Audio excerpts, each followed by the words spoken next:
ინგლისურენოვანი MMA საზოგადოება ამ სიტუაციას მკაფიოდ აფასებს. ზოგი ამბობს, რომ ილია ირბის არმანთან, მაგრამ რეალურად ილია მზად იყო ბრძოლისთვის ისლამ მაკაჩევის წინააღმდეგ. პრობლემა არა ილიაშია, არმანმა უარი თქვა სამივე შეთავაზებულ ბრძოლაზე ბოლო წელიწად ნახევრის განმავლობაში. UFC ვერ აძლევს პრემიებს იმ ადამიანს, ვინც ასე ხშირად უარყოფს ბრძოლებს, მიუხედავად იმისა, რომ მდიდარია. ამას ემატება, რომ ილია ტოპურიას ფინანსური მდგომარეობა მრავალმხრივი და ძლიერი აქვს.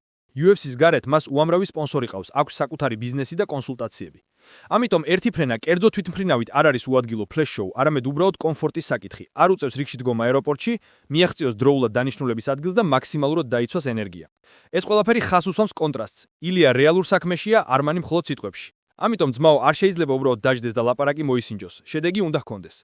მეხუთე პოლკა ეხება საბოლოო მოსაძრებებს და კომენტარებს. ბევრმა აღნიშნა, რომ არმან სარუკიანი უბრალოდ ბევრს ლაპარაკობს, ცდილობს თავი ძლიერად წარმოაჩინოს, მაგრამ რეალურად წელიწად ნახევარია. არაფერი აქვს გაკეთებული. ხალხი პირდაპირ უსვავს კითხვას, რამდენხანს აპირებ ლაპარაკს, არმან, როცა ჯერ ბრძოლაც არ გაქვს. და ეს საკითხი განსაკუთრებით მწვავეა, რადგან ილია ტოპურიას წინააღმდეგ არმანს ჯერ არ აქვს ხელშეკრულება, ბრძოლები უარყოს სამჯერ, ხოლო ილია რეალურად აქტიურობს, რთულ მეტოქეებთან და გეგმებს აკეთებს. ბოლო კომენტარებში კიდევ არის შეხედულება, თითქოს დანა ვაიტმა ილია ტოპურიას ფრენა გადაუხადა, მაგრამ რეალობა სხვაა, ეს ყველაფერი სპეკულაცია და არანაირი დადასტურება არ არსებობს. მთავარი კი ისაა, რომ ილია ტოპურია მუშაობს საკუთარი კარიერისთვის UFC-ს გარდა, აქვს მრავალფუნქციური შემოსავალი სპონსორებისგან და საკუთარი ბიზნესიდან. ინგლისურენოვანი მაყურებელი მკაფიოდ ხედავს განსხვავებას ილიას ზრდასრული, სერიოზული სპორტსმენი, რომელიც საკუთარ საქმეს აკეთებს და კონკრეტული ნაბიჯების წარმატებას აღწევს. არმანი ლაპარაკობს, აჩვენებს ფულს, მაგრამ საქმეში არაფერი აქვს, ამიტომ ყველა ვინც უყურებს, დაინახავს ნამდვილი ძალა და რეალური წარმატება ვინა აქვს. ასე რომ ძმაო, შედეგი ნათელია, ილია ტოპურია პროფესიონალი, რომელიც ფლობს რეალურ ნიჭსა და რესურსებს, არმან სარუკიანი მდიდარი, მაგრამ უმოქმედო და მეტწილად კრიტიკული პიროვნება. მკაფიოდ ჩანს, რომ შედეგი საბოლოო ჯემში მეტყველებს იმაზე, ვინ რეალურად ღირს აღიარებისა და ვინ მხოლოდ ღმამაღალი სიკვების მფლობელი. დარჩით ჩემთან და უყურეთ მომავალ მოვლენებს, რადგან MMA სამყაროში ყველაფერი სწრაფად იცვლება და ვნახავთ, როგორ განვითარდება ილია ტოპურიას და არმან სარუკიანის ბრძოლები. მესამე კომენტარი პირდაპირ ამბობს. არმან ცდილობს თავი ძლიერად წარმოაჩინოს, მაგრამ ილია ტოპურიას ერთი მუშტი საკმარისია, რომ თავზე მომხვდეს. და ეს კომენტარი აკომპანიედია სიცილით, რომ მთელი სიტუაცია კიდევ უფრო კომიკურია. ეს გვიჩვენებს, რომ ხალხი ხედავს რეალობას. ილია თავისი ნიჭითა და შრომით აშენებს კარიერას, ხოლო არმანი მხოლოდ მამამისის ფულზე და სიტყვებზე ნადირობს. მეოთხე კომენტარი ხაზს უსვამს ილიას სიმდაბლეს. ტოპურია ძალიან მოკრძალებულია. არმანს მხოლოდ მამამისის ფული აქვს და ესეც არ აფასებს არაფერს. ეს საკმარისად თვალსაჩინოა იმისთვის, რომ ინგლისურენოვან MMA საზოგადოებაში არმანი ისე აღიქმება, როგორც ადამიანი, რომელიც ბევრს ლაპარაკობს, მაგრამ არ მოქმედებს. აქვე აღსანიშნავია, რომ არმანი უკვე უარყო რამდენიმე მატჩი ტიტულისათვის, ორიჯერ ისლამ მაკაჩევის წინააღმდეგ და შემდეგა კამროთთან ბრძოლა. დაახლოებით წელიწადნახევრის განმავლობაში არმანს არც ერთ ბრძოლაში არ უაღირს. ასეთ სიტუაციაში UFC-ს მის წინააღმდეგ მკაფიო პოზიცია აქვს. ვერ აძლევს პრემიებს ან პრიორიტეტს მხოლოდ იმიტომ, რომ ის მდიდარია. ჰეტერების კიდევ ერთი შეხედულება. არმანი უბრალოდ სიტყვებს იყენებს, მაგრამ რეალურად ილია ტოპურიას წინ ვერ დაიჭერს. UFC კი ილია ტოპურიას ინახავს მომავალ სუპერკარტელებისთვის. მარტივად რომ თქვათ, ინგლისურენოვან მაყურებელს ნათლად უჩანს განსხვავება. ილია მუშაობს, არმანი ლაპარაკობს. ეს ასევე აჩვენებს, რომ ილია სხვადასხვა წყაროდან ფინანსურად წარმატებულია. UFC-ს გარდა, სპონსორები, საკუთარი ბიზნესები, კონსულტაციები, ყველაფერი ერთად ქმნის სტაბილურ შემოსავალს. ამიტომ როცა ერთი ფრენა კერძო თვითმფრინავითა აქვს, ეს უბრალოდ კომფორტის და ეფექტურობის საკითხია, არა ფლეშ-შოუ მდიდრული ცხოვრების.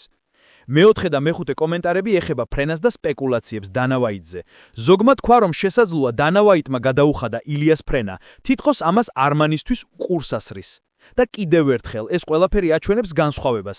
ილია რეალურად აკეთებს საქმეს და იხდის საკუთარი წარმატების ფასად. არმანი კი მხოლოდ ბჭობს და იმეორებს სიტყვებს, მაგრამ კონკრეტულ ქმედებებში არაფერი არის. იმის მიუხედავად, რომ არმან სარუკიანი თითქმის 2 წელი არ უძღვება ბრძოლების, ის კვლავ ცდილობს წარმოჩინდეს თითქოს ყველაფერი იცის და ყველაფრის უფლება აქვს.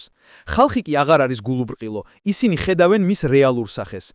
მდიდარია, მაგრამ შედეგები ნულის ტოლი. ჰეი ძმაო, YouTube-დან შენთან ვართ და დღეს მინდა მოვიყვე ის, რაც მომხდარა არმან სარუკიანთან და ილია ტოპურიას შორის. არმანი ეს ორჯერ ჰაერში აიღო ილია ტოპურიას აერონავტიკის საკითხებზე და პირდაპირ ამბობდა, რომ ილია ჯერ კიდევ ვერ ახერხებს პირად თვითმფრინავზე ფრენას. ამბობს, რომ ილია ვერ ყიდულობს კერძო ჯეტს და საერთოდ არ აქვს საკუთარი თვითმფრინავი, რაც სინამდვილეში არასოდეს უთქვამს ილიამ. ილია არასდროს განგვიცხადებია, რომ მუდმივად ფრენს პირად თვითმფრინავზე პირიქით. მისი ფრენები ხშირად სტანდარტული კლასითაა, მაგრამ მაინც პირველ კლასში, რაც უბრალო ფრენა, მაგრამ კომფორტულია. ფაქტობრივად, ილია ტოპურიას არ უყვარს ფლეშ შოუები. გაიხედეთ რა მაქვს, ნახეთ რამდენი მაქვს, მსგავსი არაფერი. არმანის აზრით, ილია არ ფლობს იმდენ ფულს, რომ მუდმივად ფრენდეს ევროპიდან ამერიკაში კერძო თვითმფრინავით. და აქ მართალია, მაგრამ ილია არასოდეს უთქვამს მსგავსი რამ. მაგალითად, ილია ტოპურიამ კერძო ფრენა გააკეთა ჩარლზ ოლივეირასთან ბრძოლაზე. არ ვიცით, გადაიხადა ეს ფრენა თავად თუ დანა ვაიტმა. შესაძლოა ეს თუნდაც სპონსორებმა ან სხვა წყაროებმა დაფარეს. გარდა ამისა, ბევრი კრიტიკული მოსაზრებაა ილია ტოპურიას სპორტული დარბაზის ფასი, რომელიც ძალიან ძვირია. მაგრამ ჩემი პირადი აზრით, თუ ადამიანი სწორად მართავს თავის ბიზნესს და სწორი გადაწყვეტილებების მიღება იცის, ილია ტოპურია დღესდღეობით წარმატებულია ყველგან, სადაც კი ფული შეიძლება იშოვოს. UFC-ს გარდა, მას უამრავი სპონსორი ყავს, ასევე აქვს საკუთარი ბიზნესიც, კონსულტაციები და მსგავსი მომსახურება, რაც დამატებით შემოსავალს იძლევა. არაფერი მუდმივად ილია ტოპურიას პრაქტიკაში არ ხდება. არა, ის სულ პირად თვითმფრინავში არ ზის, მაგრამ ის ფრენა, რაც ჩარლზ ოლივეირასთან ჰქონდა, იდეალურად აჩვენებს, რომ საჭიროების შემთხვევაში შეუძლია კომფორტულად და სწრაფად მივიდეს დანიშნულების ადგილზე, აეროპორტებში რიგში დგომის გარეშე.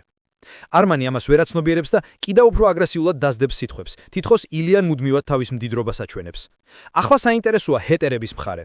ეს ვიდეო იმიტომ გავაკეთე, რომ მესმის, განსაკუთრებით ესპანურენოვან ქვეყნებში, ილია ტოპურიას საკმაოდ ბევრი გულმოსწერილი ხავს, მაგრამ როცა ინგლისურენოვან სამყაროს ხედავს, საქმე სრულიად სხვანაირია. ვათვალიერებ Happy Punch-ის პოსტს, ერთ-ერთ ყველაზე გავლენიან MMA გვერდს მსოფლიოში, თითქმის მილიონი მიმდევარი ინსტაგრამზე. ეს გვერდი აშუქებს არმან სარუკიანის კომენტარებს და რბილად რომ ვთქვათ, კრიტიკა დარტყმებით სავსეა. მათ შორის პირველი კომენტარი რაფლი ასე იწყება. არმან სარუკიანი ახლა ფლეშ შურს აკეთებს მამამის ფულით. თითქოს ეს მას განსაკუთრებულს ხდის. არა ძმაო, ვერ იქნება ოდესმე ყველა მდიდარი, ვინც ამას აკეთებს. მხოლოდ იმიტომ, რომ შენ მამა მილიარდერია, შენი სიტყვები არ ნიშნავს ჭეშმარიტებას. ილია ტოპურიას პირად თვითმფრინავზე ფრენა არასოდეს უთქვამს. მეორე კომენტარი კიდევ უფრო კრიტიკული და ცოტა აგრესიულია. 30 წლის ასაკში ისელ მამამის ფულით იხსნის თავს, ეს სამწუხაროა. და კიდევ არ ბრძოლებ თითქმის წელი ნახევარი, რითაც კიდევ უფრო მძაფად აყენებს კითხვებს საკუთარ ქმედებებზე. ეს ყველაფერი აცვენებს ერთს, არმანი ბერს ლაპარაკობს, მაგრამ საქმეში არათერი აქვს. თითქმის 2 წელი არ აქვს ბრძოლა, მაგრამ ისევ ბოლო სიტყვას ამბობს სხვებზე. თითქოს ყველაფრის უფლება აქვს.